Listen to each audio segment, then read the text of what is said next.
The other top story we're following here today at 5, the Michigan Supreme Court says charges against former Governor Rick Snyder and others in the Flint water case need to be thrown out. The court says a judge had no power to issue indictments against them in the first place.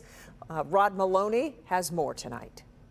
The case made national headlines. Governor Rick Snyder charged with a misdemeanor, but his right-hand man, Rich Baird, hit with 4 felony charges. His health department chief, Nick Lyon, charged with felony manslaughter. An American First, a cabinet officer, so charged. The governor's legal team today saying, quote, "We applaud today's decision from the Michigan Supreme Court, which leaves no doubt about how Attorney General Dana Nessel's office egregiously mishandled these cases from the beginning." Attorney General Nessel and her political appointee, Solicitor General Fadwa Hammoud, staged a self-interested, vindictive, wasteful, and politically motivated prosecution. But the reality is he never should have been charged.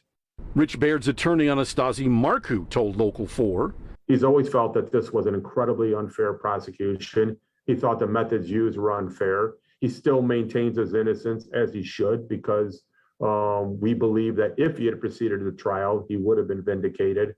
Late this afternoon, the Solicitor General's office put out a statement saying, quote, "The citizens of Flint should know that these cases are not over. Public commentary to the contrary is presumptive and rash. We relied upon settled law and the well-established prosecutorial tool of the one-man grand jury used for decades to bring forward charges against the 9 defendants in the Flint water crisis. We still believe these charges can and will be proven in court," end quote.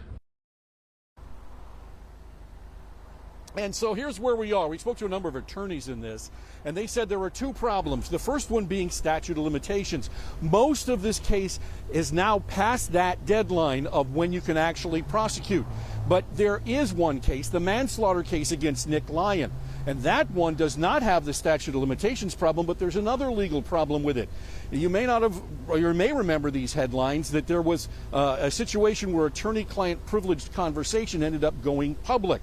Well, that becomes a problem for this case, and so that applies to the second part, the Nick Lyon's part. And what the court basically said is they need something called a taint team. That could be a real problem that could make this case not go forward. Back to you. Taint team. Okay, so Rod, how does that part play out? Well, here's what ends up happening. A taint team is going to require a court to look at all of the communication, which can be released, which can't be released. And as I'm told, it could take months, maybe even years, and millions of dollars in court costs for this. And so many believe that the case can't go forward. We'll have to see. Wow. Okay. Rod, thanks.